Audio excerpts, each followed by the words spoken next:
سلام ګرانو لیدونکو د نن ورځې څو تازه او مهمو خبرونو ته ښه راغلاست له مینه یوټیوب چینل څخه. ملا هیبت الله وایي صحرایي محاکمه کوونکي مسؤلینو ته به سزا ورکول کیږي. د طالبانو د مشر مولوي هیبت الله اخندزاده په تازه حکم کې چې نن سه شنبه خپور شوی راغلی چې د دوی د حکومت هیڅ یو غړی یا چارواکی حق نه لري یا مجرم کس ته سزا ورکړي. دغه حکم چې د باختر دولتي اژانس لخوا خپور شوی پکې دا یادونه هم شوې چې د سزا ورکولو پر مهال له اړوند کس څخه د انځورونو او یا ویډیو اخیستلو اجازه هم نشته. د هیبت الله اخندزاده په حکم کې راغلی چې د سپیڅلي شریعت له مخې تورونو ته د سزا ورکولو صلاحیت یوازې شرعي محکمې لري. د طالبانو مشر په دې نوي حکم کې ټینګار کړی چې هیڅوک حق نه لري د محکمې له حکم پرته یو کس په لغتو لغتو درو او یا کیبلونو ووهي.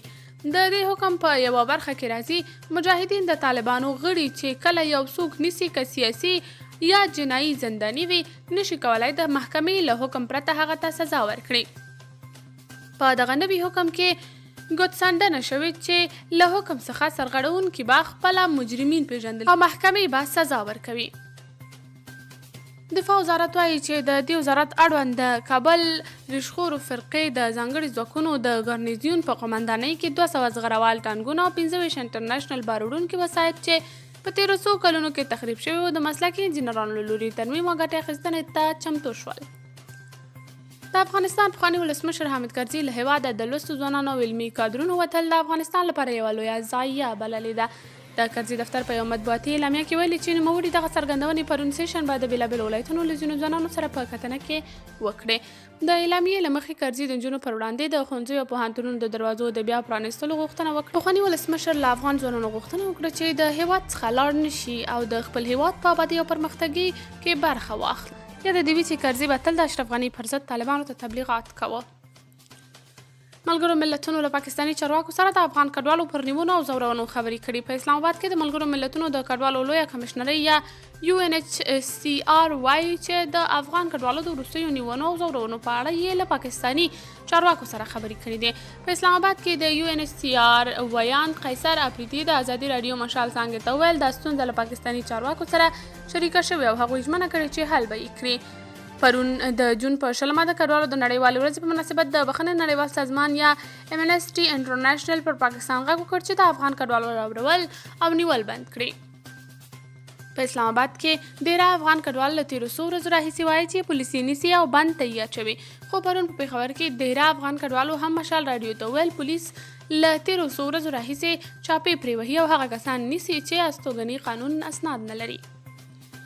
هلمند کې د لسګونه ټنه اوسپنې د قاچاق مخه نیول شوې ده. هلمند د امنیه قومندانۍ مسؤلین وایي چې دغه ولایت ګرمسیر ولسوالۍ د صفا اړوند سیمه کې د لسګونه ټنه اوسپنې د قاچاق مخه نیولې ده.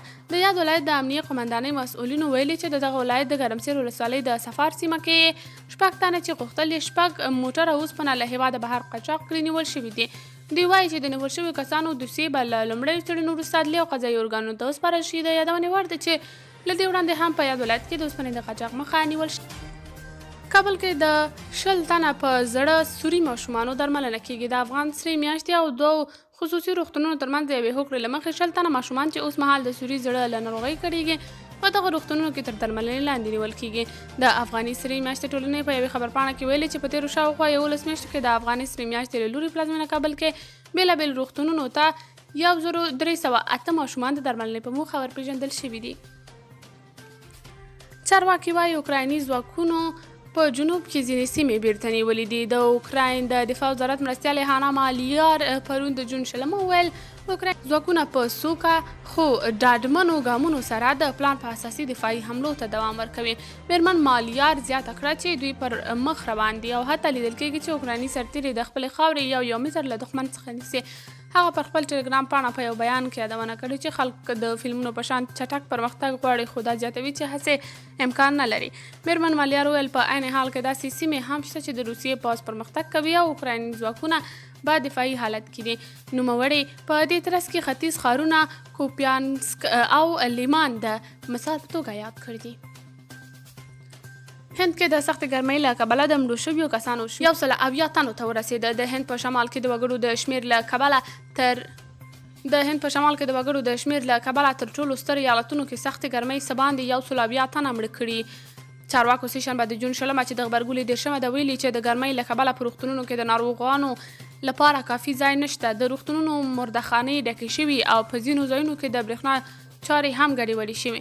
چارواکي وایي په ځینو روغتونونو کې مامورین د ناروغانو لپاره د کتابونو څخه د پکې په توګه کار اخلي. د اتر پردیش په ایالت کې د سه شنبې تر ورځې د ګرمۍ څخه پیدا شویو ناروغیو له کبله لږ تر لږه 119 تنه مړه شوي او په ګاونډي ایالت بهار کې بیا 40 تنه مړه شوي دي. روغتیایي چارواکو سیمه ییزو مطبوعاتو د مرګ ژوبله تایید کړې.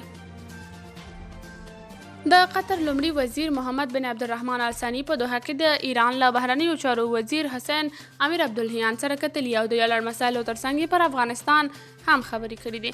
د قطر د بهرنیو چارو وزارت ویلي چې په دې کتنه کې د افغانستان له ثباته د ملاتړ پر هڅو، اقتصاد، پانګونې او سوداګرۍ په برخو کې د همکاریو پر زیاتوالو خبرې وشوې. اروپایي ټولنه اوکراین ته د نږدې 50 میلیارډ یورو په اندازه د مرستې وړاندیز کوي. اروپایي ټولنه وایي اوکراین ته د راروانو 4 کلونو لپاره د نږدې 50 میلیارډ یورو په اندازه د مرستې وړاندیز کوي.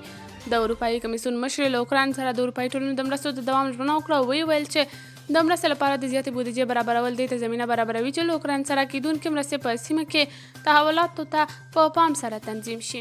اورزلا وان ډیرلن پرون سه شنبې د بلجیم په پلازمینه بروکسل کې په دې اړه په خبرو کې ویل موږ د 4 کلونو لپاره د 50 میلیارډ یورو یا 54.8 میلیارډ ډالرو په اندازه د مالی مرستې د ورکړې وړاندیز کوو.